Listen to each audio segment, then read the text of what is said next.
सबसे पहले तो आप सभी को शिक्षक दिवस की ढेर सारी शुभकामनाएं और सभी शिक्षकों को मेरा शत शत बार प्रणाम। आज ही के दिन भारत के प्रथम उपराष्ट्रपति और राष्ट्रपति एक महान शिक्षाविद, जिनका शिक्षा के क्षेत्र में लगभग 36 वर्षों का योगदान रहा, डॉक्टर सर्वपल्ली राधाकृष्णन का जन्म हुआ था, जिनके सम्मान स्वरूप हमारे देश में शिक्षक दिवस मनाया जाता है। इस धरातल पर मनुष्य के रूप में भगवान के कुछ ऐसे स्वरूप होते हैं जिन्हें कलम के द्वारा या शब्दों के माध्यम से व्यक्त नहीं किया जा सकता। उन्हीं में से एक शब्द शिक्षक है। शिक्षक वह व्यक्तित्व है जो एक अबोध बालक को अपनी शिल्पकारिता से, अपने हृदय में क्षमा भाव रखते हुए उसकी कमजोरियों को दूर करके उसे ज्ञान के उच्च शिखर तक ले जाता है, जहाँ वह एक सफल व्यक्ति बनता है और समाज में अपनी एक पहचान स्थापित करता है। लेकिन जब भी हमारे समाज में शिक्षकों की बात होती है तो सबके दिमाग में बस एक ही बात आता है कि बड़े ही ठाठ की नौकरी है। लेकिन क्या कभी आपने उस शिक्षक के परिश्रम, त्याग और संघर्ष के बारे में सोचा है? शायद नहीं। तो चलिए आज हम आपको बताते हैं उस शिक्षक के परिश्रम, त्याग और संघर्ष के पीछे की कहानी। जब कोई शिक्षक बनकर शिक्षा देने का विचार करता है तो सबसे पहले वो अपने परिवार से कट जाता है। सुबह 7 बजे से शाम 5 बजे तक वह स्कूल और बच्चों के बीच ही बिताता है।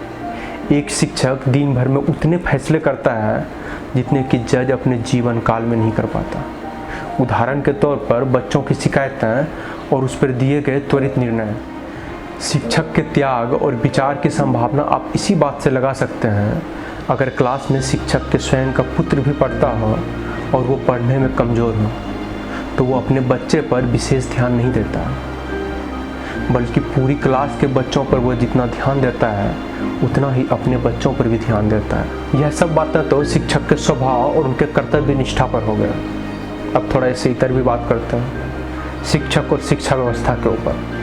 हमारे देश में एक शिक्षक को मात्र एक शिक्षक के रूप में नियुक्त नहीं किया जाता है, बल्कि उससे जनगणना, मतगणना, पशुगणना इत्यादि क्या क्या काम करवाती है और कहती है कि शिक्षक अपनी ड्यूटी ईमानदारी से नहीं करता।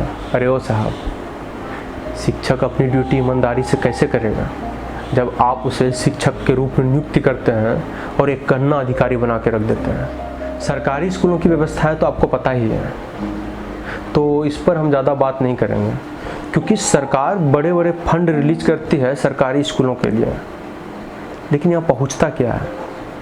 कुछ मात्र अंश। उससे आप शिक्षा व्यवस्था सुधारने की बात करते हैं, उनसे शिक्षक से ईमानदारी से ड्यूटी करवाने की बात करते हैं।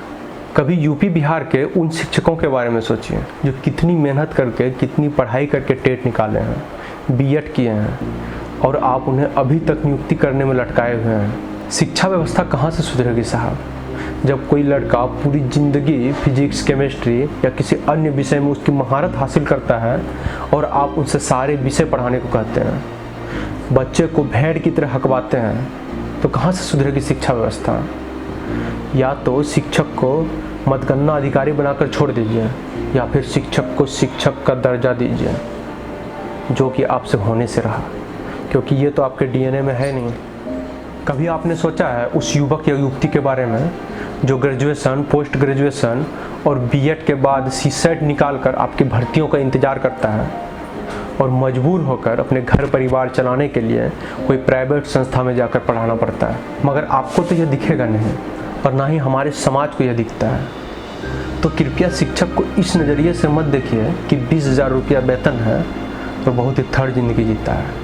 हर एक शिक्षक एक संघर्ष की कहानी जीता है। शिक्षक बनने में बहुत पापड़ बेलने पड़ते हैं, तब जाकर कहीं बनता है वो शिक्षक, और उसके बाद भी उसे हर रोज़ नई नई कठिनाइयों का सामना करना पड़ता है। तो आप सबसे मेरा आग्रह है कि शिक्षक को आदरपूर्वक देखें, उसके परिश्रम को प्रणाम करें। एक बार पुनः शिक्षक दिवस की ढेर सारी शुभकामनाएं, और मेरे उन सभी शिक्षकों को जिन्होंने मुझे इस काबिल बनाया, इस योग बनाया कि मैं कुछ लिख सकूं, आपके बारे में कुछ बोल सकूं। आपको बारंबार प्रणाम।